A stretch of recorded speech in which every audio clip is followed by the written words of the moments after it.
Halo, balik lagi sama Lala di sini. Dan hari ini Lala mau membahas film The Monkey King 2. Film ini bercerita tentang perjalanan Sun Wukong dan sang biksu untuk mencari kitab suci. Pasti tahu kan siapa biksu Tong? Oke lah, daripada kelamaan, mending kita bahas filmnya. Tapi sebelumnya, atur posisi duduk kalian dan check it out.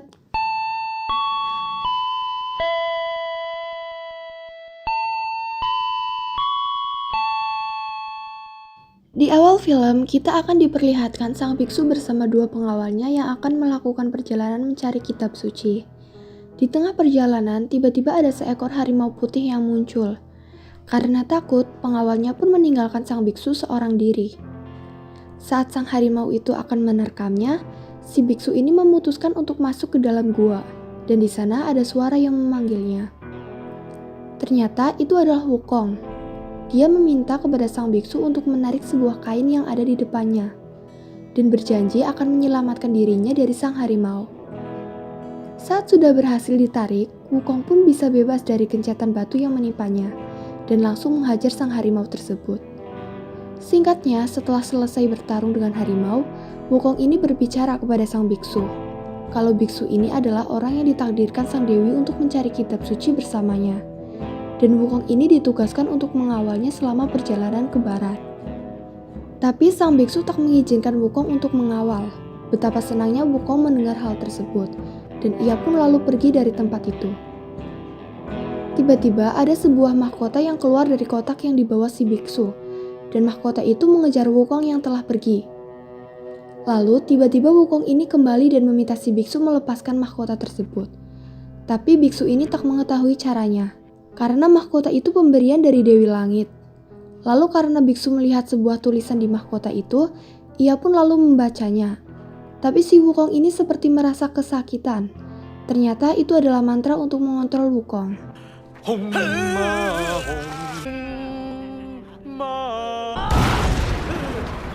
Tiba-tiba dari atas langit sang dewi muncul dan berbicara, kalau mahkota itu hanya bisa lepas dengan satu syarat, yaitu Wukong harus menemani si biksu mengambil kitab suci ke barat.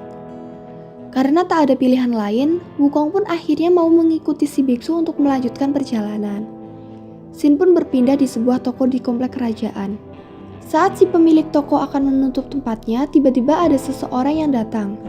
Orang-orang di situ menyebutnya adalah Ratu Tengkorak Putih, dan misi mereka adalah menculik anak-anak di situ.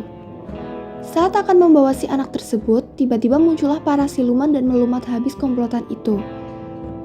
Dan ratu dari pemimpin itu berbicara, jangan membawa-bawa nama Tengkorak Putih lagi. Sin pun berpindah kepada Wukong dan si biksu yang sedang istirahat. Di sana mereka bertemu dengan seseorang pemuda ganteng yang tiba-tiba menghampiri mereka. Karena Wukong bisa melihat kebenaran dengan matanya, ia pun langsung menghajar pria tersebut. Dan lalu pria itu pun berubah menjadi babi, yang kita kenal sebagai Patkai. Lalu kemudian muncullah Wujing untuk membantu Patkai melawan Wukong. Tapi mereka berdua kalah dan menyerah kepada Wukong. Dan inilah asal-usul 4 serangkai muncul. Sin berpindah di kerajaan sang Ratu Tengkorak. Di sana ia dan anak buahnya sedang memantau biksu dari kaca ajaibnya. Dan mulai menyusun rencana untuk memakan sang biksu. Karena jika sang ratu bisa memakan si biksu, dirinya akan hidup abadi tanpa reinkarnasi lagi. Sedangkan rombongan biksu ini terhenti kembali karena di perjalanan muncul kabut yang sangat tebal. Si Wukong ini sudah mempunyai firasat yang tak bagus di tempat ini dan mencoba mengeceknya dulu.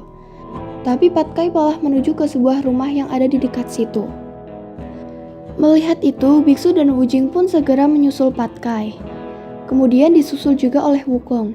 Di rumah itu mereka bertemu dengan nenek-nenek yang ternyata itu adalah Ratu Tengkorak Putih bersama anak buahnya yang menyamar. Saat akan mengecek dengan mata apinya, tiba-tiba nenek itu mengibaskan selendangnya yang mengeluarkan debu dan mengenai mata Wukong. Lalu setelah mereka masuk, Patkai ini dialihkan oleh anak si nenek tersebut. Dan Wujing disuruh si biksu untuk mengawasi Patkai. Sedangkan Wukong disuruh oleh nenek tersebut untuk membasuh matanya di sungai dekat rumah. Semua pengalihan ini ternyata bertujuan untuk menjauhkan mereka semua dari si biksu. Sebelum meninggalkan rumah itu, Wukong membuat sebuah lingkaran dan berpesan supaya jangan keluar dari lingkaran itu. Tapi nenek tua itu tak habis akal supaya biksu keluar dari lingkaran itu. Dirinya ini bercerita tentang kisah hidupnya dan membuat biksu tersentuh. Saat mengetahui lingkaran itu hancur, Wukong pun dapat merasakannya. Dia pun segera menghampiri si biksu dan langsung berkata kalau nenek itu adalah siluman yang menyamar. Melihat ada Wukong, roh Ratu Tengkorak pun keluar dari dalam tubuh nenek tersebut. Wukong pun langsung mengejarnya. Di tengah kejar-kejaran, Wukong ini terlebih dahulu membantu Patkai dan Wujing menyingkirkan anak buah Ratu Siluman.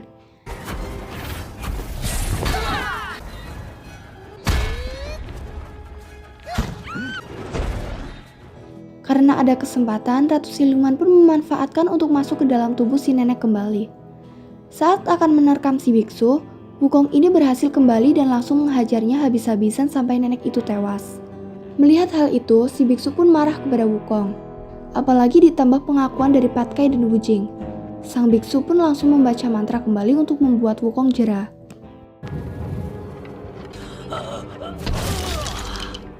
Di malam harinya, Wukong merasa kecewa kepada biksu karena tak mempercayainya. Lalu biksu ini menasehati Wukong dengan kata-kata mutiaranya, dan mereka pun akhirnya baikan. Scene pun berpindah. Setelah melanjutkan perjalanan yang lumayan panjang, mereka semua memutuskan singgah sejenak di suatu kerajaan. Sang raja yang mengetahui tentang rombongan sang biksu pun menyambutnya dengan sangat ramah.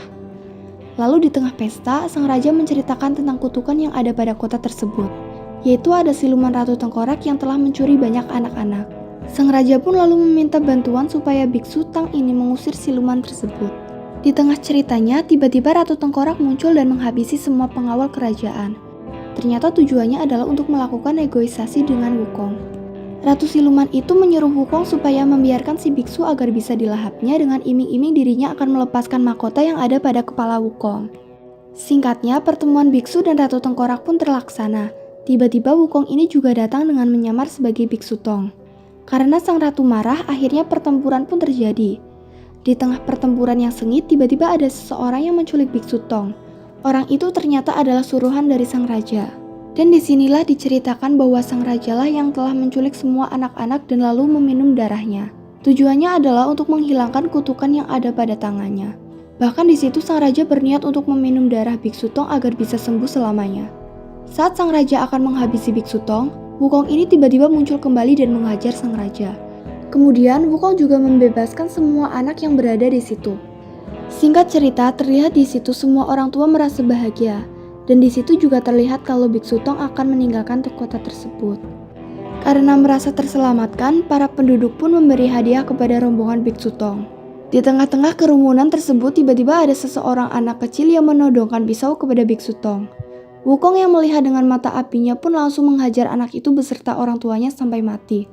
Ternyata mereka adalah siluman yang menyamar kembali. Melihat kejadian itu, biksu Tong pun marah lalu mengusir Wukong untuk pergi. Lalu karena melihat ada kesempatan, tiba-tiba sang ratu datang dan lalu menculik biksu Tong. Dia pun dibawa ke kerajaan sang ratu. Scene pun berpindah kepada Wujing dan Patkai.